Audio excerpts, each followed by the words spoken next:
तो hello guys, welcome back. तो आज की वीडियो हम शुरू लेंगे चैप्टर 181 या भाई एपिलो के चैप्टर नंबर 2 को समझ लो। और भाई इजी हर्ष भाई ने कमेंट करके पूछा था कि एपिलो सोलो लेवलिंग रैग्नारॉक की शुरुआत है। नहीं, ये जो भाई एपिलो है ये भाई हमारे जिनो की आगे की स्टोरी को बताएगा। और लगभग भाई एपिलो के भी 21 चैप्टर्स हैं और अभी लगभग भाई 2 ही कवर हुआ है। और भाई जैसे ही 21 एपिलो चैप्टर्स कवर करते हैं वैसे ही भाई सोलो लेवलिंग रैग्नारॉक की शुरुआत कर देंगे। तो बिना किसी देरी के शुरू करते हैं। तो भाई जैसा कि हमने देखा था कि जो भाई हमारा जिनू रहता है वो भाई स्कूल आ चुका होता है अपने, और भाई इधर अपना जिनू एंट्री ले ही रहा होता है। और दूसरी साइड जो प्रिंसिपल रहता है वो भाई दूसरे टीचर से कह रहा होता है कि एक शरारती बच्चा है जो हमारे स्कूल में आज आने वाला है। और भाई ये सामने जो खड़ा होता है टीचर। और ये भाई हमारे जिनू की रिपोर्ट को पढ़कर कहता है कि उसके पिता फायर स्टेशन में काम करते हैं और उसकी माता एक होम वाइफ है और उसके रिजल्ट्स भी ठीक ठाक हैं। मुझे वह लड़का ज्यादा शरारती नहीं लगता। कम ऑन, उसे देखो कि उसे क्यों एक्सपेल्ड किया गया था।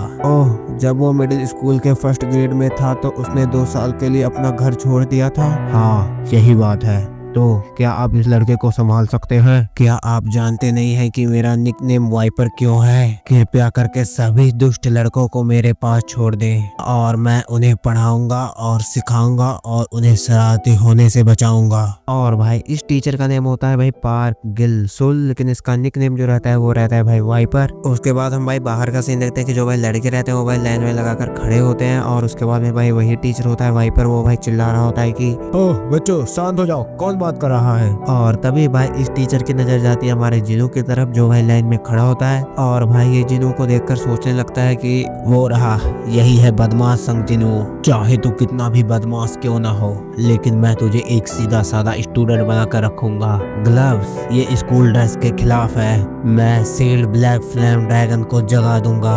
और भाई ये जो टीचर रहता है इतना सोचने के बाद भाई जिनू को ऊपर चिल्ला कर कहता है कि हे बच्चे, ग्लव्स पहनने की हिम्मत तुम्हारी कैसे हुई स्कूल में? और भाई जो हमारा जिनू रहता है वो भाई पीछे मुड़कर टीचर को देखता है। और भाई टीचर की तो फटी जाती है लिटरली यहाँ पर। और भाई इसके पसीने उसीने भाई सब छूटने लगते हैं। और हम देखते हैं भाई जिनू के ऑरा मतलब शैडो शोल्डर्स को देख पा रहा होता है। और भाई हमारे जिनू के अंदर से जो भाई इतना तगड़ा ऑरा निकल रहा होता है भाई इसको फील करके ये भाई वापस लौट जाता है टीचर। और भाई दूसरे बच्चों को भाई चिल्ला कर कहने लगता है कि अरे सब लोग ठीक से खड़े हो जाओ, चुप हो जाओ। क्या मैंने अभी कुछ देखा था? और उसके बाद भाई जो बेलियन रहता है वो भाई हमारे जिनू से कहता है कि माय किंग, वह आदमी अभी अभी। और भाई बिलियन की बातों को भाई काटते हुए हमारे जिनू कहता है कि हाँ, मुझे भी ऐसा लगता है कि उसने तुम लोगों को देख लिया है। और भाई इतना कहने के बाद भाई जो जिनू रहता है वो भाई सोचने लगता है कि क्या यह प्रभाव उन्हीं में से एक है जो मैं दूसरी दुनिया से लाया हूँ। और उसके बाद भाई यहाँ का सीन शिफ्ट होता है। उसके बाद हम भाई क्लासरूम का सीन देखते हैं। यहाँ पर भाई सभी लड़के भाई आपस में बात कर रहे होते हैं। और हम भाई जिनू को देखते हैं जो भाई शांति से भाई बैठा होता है किताब खोलकर। और तभी एक लड़का भाई हमारे जिनू के पास आता है और कहता है कि क्या तुम शायद संग जिनू हो ना?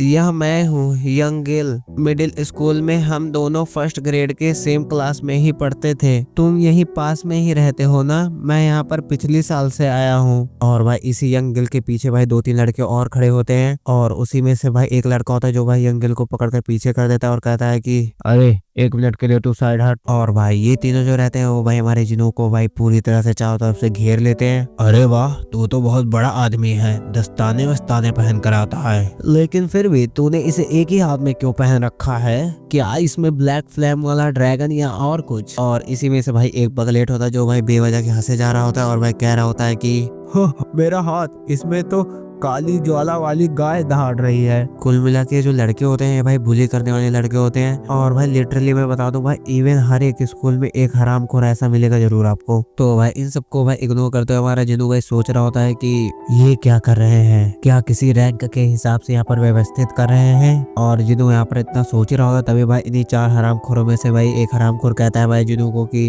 अरे यार, तू अपना दस्ताना उतार और मुझे पहनने के लिए दे दे। साले कमीने, तेरे कान में कुछ भरा हुआ है कि और कुछ? हमने तुझसे दस्ताने उतारने के लिए कहा तो तूने कोई जवाब नहीं दिया। क्या बात है, क्या तेरे बाएं हाथ में टैटू वैटू है कि और कुछ? और भाई इन सब की इतनी ज्यादा बदतमीजी देखकर भाई जो हमारा बेरू रहता है उसको बर्दाश्त नहीं होता। तो वो भाई हमारे जिनू से कहता है कि माय किंग, आप कहे तो मैं इन गधों को चीर कर आपके सामने पेश कर दूंगा। नहीं बे, मैं तुझे इसकी अनुमति नहीं दे सकता। लेकिन नहीं, तुझे ऐसा कुछ नहीं करना है। उसके बाद भाई जो जिनू रहता है वो भाई अपने ग्लव्स उतारने लगता है। और पता पता नहीं भाई इन हरामखोरों ने क्या देख लिया, वो भाई अजीब सा टोपा जैसा मुंह बनाने लगते हैं। और भाई यहाँ पर जो जिनू का हाथ रहता है उस पे भाई कई सारे भाई निशान बने होते हैं, मतलब कटने के, जलने के। और भाई जो हमारा जिनू रहता है वो भाई अपने हाथ को देखकर भाई धीमी आवाज में कह रहा होता है कि ये घाव मुझे the king of dragon Andres से मिला है। यही एकमात्र ऐसा घाव है जिसे मैं सही नहीं कर पाया। और भाई उसके बाद में भाई जो हमारा जिनू रहता है वो कहता है कि क्या तुमने इससे पहले कभी जलने का घाव नहीं देखा है? और भाई जिनू के हाथ को देखकर ये भाई चारों हरामखोर दूर जाने लगते हैं। तो इसी में से भाई एक हरामखोर रहता है, वो कहता है कि अरे मैं तो सिर्फ मजाक कर रहा था, तू क्यों सीरियस हो गया? अरे बस कर, तू अपने दस्ताने वापस पहन ले, नहीं तो मैं डर गया तो मुझे बुरे सपने आएंगे। ये साला कितना गंदा है। तो भाई जिनू की इतनी डिसरिस्पेक्ट देखकर भाई बेरू जाने लगता है। तो भाई जो हमारा जिनू रहता है वो भाई धीमी आवाज में कहता है बेरू को कि अरे तुम उनका पीछा मत करो, तुम क्या करने वाले हो? चलो यह अच्छा है, बिना किसी दिक्कत के। और भाई ये लोग जा रहे होते हैं तो हमारा जो जिनू रहता है वो भाई अपनी पावर से इनके जो पैर का बैलेंस रहता है वो भाई बिगाड़ देता है। और भाई ये चारों हरामखोर भाई एक दूसरे के ऊपर गिर पड़ते हैं। और भाई इन हरामखोरों की भाई अच्छी खासी बेइज्जती हो चुकी होती है। और तभी भाई जो बेरू रहता है वो भाई हमारे जिनू से पूछता है कि माय किंग, मैंने सिर्फ ये मजे के लिए किया। और उसके बाद में भाई जो योंगिल और जिनू रहता है वो भाई साथ में जा रहे होते हैं। तो जो भाई योंगिल रहता है वो भाई हमारे जिनू को कहता है कि तुम 3 साल पहले जैसे थे उससे बहुत ज्यादा अलग हो चुके हो। अब तुम उन लोगों से डरे भी नहीं। क्या तुमने इन 3 सालों के बीच बहुत ज्यादा एक्सरसाइज किया है? हाँ, मैंने थोड़ी बहुत ट्रेनिंग की थी। तो क्या तुम एथलीट क्लब में ज्वाइन होने के लिए जा रहे हो? और भाई जो जिनू रहता है वो भाई धीमी आवाज में कहता है कि क्लब एक्टिविटी। और भाई इतना कहने के बाद भाई कहता है कि क्या सच में एक ऐसा क्लब है जिसमें मैं शामिल होना चाहता हूँ? तो भाई जिनू की बात सुनकर भाई जो योंगिल रहता है वो भाई थोड़ा कंफ्यूज रहता है। उसके बाद में भाई स्कूल के ग्राउंड का सीन देखते हैं। क्या ट्रैक और फील्ड क्लब में ज्वाइन होना चाहते हो? और ये होता है भाई ट्रैक और फील्ड क्लब का कैप्टन। और भाई इस कैप्टन का नाम होता है चोय टेउंग। हाँ, मैं ज्वाइन होना चाहता हूँ। तुम दोनों साथ में? नहीं, सिर्फ मैं। तो भाई इसके पीछे कुछ और हरामखोर बंदे रहते हैं। तो उसी में से एक बंदा कहता है कि ओह, ये क्या है, कोई ज्वाइन होना चाहता है? मैंने कभी ऐसा नहीं देखा था कि कोई ज्वाइन होना चाहता है। और बच्चे, ये कोई मजाक नहीं है। तो क्या तुम्हारे पास स्पोर्ट्स का टैलेंट है? नहीं। तो क्या तुमने मिडिल स्कूल के दौरान दौड़ने की ट्रेनिंग ली थी? नहीं। यह जगह केवल स्पोर्ट्स के टैलेंट को ही चुनता है। जब तुमने इससे पहले कभी दौड़ नहीं लगाई है तो तुम ट्रैक और फील्ड क्लब में क्यों ज्वाइन होना चाहते हो? और भाई इन सब का रिप्लाई देते हुए जो भाई हमारा जिनू रहता है वो कहता है कि मैं इस कंपटीशन में किसी से मिलना चाहता हूँ। और भाई यहाँ पर जिनू बात कर रहा होता है चाहेन की। और भाई चाहेन के बारे में सोच रहा होता है हमारा जिनू की वह अभी जूनियर हाई डिवीजन में है, लेकिन मुझे यह पक्का यकीन है कि वह इस प्रतियोगिता में शामिल होने के लिए सक्षम होगी। वह एक बहुत ही अच्छी सक्षम रनर थी और ऐसा होने से पहले उसने अपना सपना ही छोड़ दिया और एक उच्च हाई रैंक की हंटर बन गई। मैं नेचुरली उनसे उस प्रतियोगिता में मिल पाऊंगा ना, जहां जूनियर हाई डिवीजन के रनर इकट्ठा होंगे। और भाई जिनू कंपटीशन में किसी से मिलना चाह रहा होता है। तो ये बात सुन के भाई इसी में से एक बंदा बौखला जाता है। वो सोच रहा होता है कि भाई इससे पहले कभी रनिंग वनिंग की नहीं, सीधा भाई कंपटीशन में ही भाग लेगा। तो ये भाई जो कैप्टन रहता है वो भाई उस बंदे को रोकते हुए कहता है जिनू से कि हाँ, मैं तुझे कंपटीशन में भाग दिलाऊंगा, लेकिन एक शर्त है मेरी। क्या तुमने उस आदमी को देखा वहाँ पर? वह सेकंड ग्रेड का सब्स्टिट्यूट रनर है जो हमारे क्लब का सबसे बेकार खराब रनर है। और तुम्हें क्या लगता है कि हमारे साथ जुड़ने के लिए तुम्हें कम से कम कितना तेज होना चाहिए? तो भाई यहाँ पर जो जिनू रहता है वो भाई इस बंदे को एनालाइज करने लगता है और भाई मन में सोच रहा होता है कि वह आदमी भले ही बहुत ज्यादा दुबला पतला दिखाई दे रहा है, लेकिन उसकी जांघ की मांसपेशियां और उसके पिछले हिस्से की मांसपेशियां आत्मविश्वास से भरी हुई है। यह कितना स्पष्ट झूठ बोल रहे हैं। और उसके बाद भाई जो हमारा जिनू रहता है वो भाई राजी हो जाता है रनिंग करने के लिए। और इसी में से एक बंदा रहता है वो भाई सोच रहा होता है कि जो आदमी पिछले वर्ष हुए कंपटीशन के तीसरे स्थान पर आए हुए व्यक्ति को नहीं पहचानता, वह क्लब और ट्रैक फील्ड में क्या ही आएगा। अच्छा ठीक है, लेकिन दौड़ने में ही मजा नहीं है। अगर तुम जीत गए तो तुम्हें क्लब में ज्वाइन होने का मौका मिलेगा, लेकिन अगर तुम हार गए तो तुम्हें कपड़े धोने होंगे और साफ सफाई का काम करना होगा। यह डील कैसी है? और भाई ये वाली डील सुनकर जो भाई योंगिल रहता है वो भाई थोड़ा बहुत परेशान होता है, लेकिन भाई जो हमारा जिनू रहता है वो भाई कहता है ठीक है, मैं तैयार हूँ। और उसके बाद भाई हम उसी टीचर वाइपर को देखते हैं और भाई एक मैडम होती है, वो भाई उससे पूछती है कि क्या तुम अब बेहतर महसूस कर रहे हो? हाँ, ऐसा लग तो रहा है।